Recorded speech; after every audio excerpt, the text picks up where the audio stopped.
یو سړی دی او دوه قسمه خبرې دي. لیا یې خپل خواهش پوره کړی دی خپلې بیبي نه. لیا دویمه خبره دا ده چې یو سړی ویده و او په حالت غسل کې راوچات شولو، خوب یې ولدلو، صبح یې راویښ شولو، نو پړشمي راویښ شو، په ده باندې غسل لازم دی. اوس ټایم مختصر دی، ټایم کم دی، که غسل کوي نو پړشمي ټایم ته نه تېرېږي، بیا خوراک مسله وروستو بیا کمزورتیا محسوسوي، او که خوراک کوي نو غسل ته نه پاتې کېږي. نو شریعت مسله ده چې دا سړی دی خوراک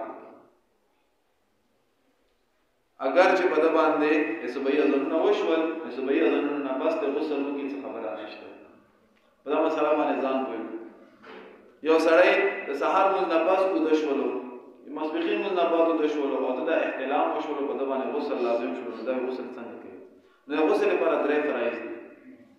زه هر کال روژه چې راشي بیانوم یې، ځکه چې بعض ځایونو کې تاسو لمونځونه راشي نو هلته مسله بیان شي، والله اعلم چې هغوی په دماغو کې څه خبره ده، هغه مسله په تفصیل سره بیان نه شي، عام عوام یې باندې پوه نه شي او غسل په صحیح طریقه باندې بیا ونه کړي، ټوله ورځ په غسل کې تېره کړي.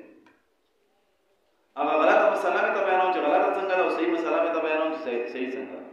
غلطه مسله چې کومه بیانېږي هغه داسې ده چې یو سړي باندې غسل فرض شولو، نو هغه به غسل وکړي، بیا چې کله روژه ماته کړي، روژه ماتې نه بعد دا سړی غړغړې وکړي، بیس دی اوبه واچوي، غسل یې وشي. دا غلطه مسله ده.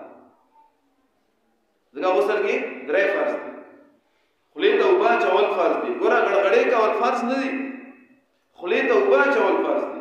چې خالي خولې ته اوبه اچوي لکه څنګه سړی اودس کې اوبه اچوي، خو په اودس کې اوبه اچول فرض نه دي، او په غسل کې خولې ته اوبه اچول فرض دي. غړغړې کول پکې سنت مستحب عمل دی، بهتره خبره چې وشي غړغړې پکې، خو روژه ده چونکې روژې وجه نه غړغړې نه کوي، اصلا چې اوبه تېرې شي. دویم پېزې ته اوبه اچول فرض دي. دا غزې ته پاس د راکسته پکې چې ځای تریخ کړي، ګوره دا یو همداسې اضافي خبره وه. عام ورځو کې اکثر خلک داسې کوي چې تیله په راډاګه کړي وي او پېزې ته یې ونیسي او بیا راکاږي، دماغ له یې وخېږي، بیا ټوخه ټوخه یې شروع کړي. الله به دا دماغ به درته خراب شي. بس دومره اوبه راواخلئ، دا لکه کوله کې لا ته راواخله، پېزې ته یې واچوله، خامخا ته ځای له رسېږي نه، دا نه چې راکاږه یې پاس دماغ له یې رسوه. نو پېزې ته اوبه اچول فرض دي. خولې ته اوبه اچول، پېزې ته اوبه اچول او په غوړ بدن باندې اوبه اچول، دا 3 فرایض دي. اوس که ته یې چې روژې وجه نه زه خولې ته اوبه نه اچوم او پېزې ته اوبه نه اچوم، غسل کوم، غسل دې کېږي نه، ځکه 2 شیانې نه پاتې شول. نو طریقه دا ده، خولې ته اوبه اچوم، پېزې ته اوبه اچوم، لکه څنګه اودس کې سړی چې غوړ بدن باندې اوبه واچوم، چې یو ځای نه وش پاتې نه شي، دا غسل وشو، خبره ختمه.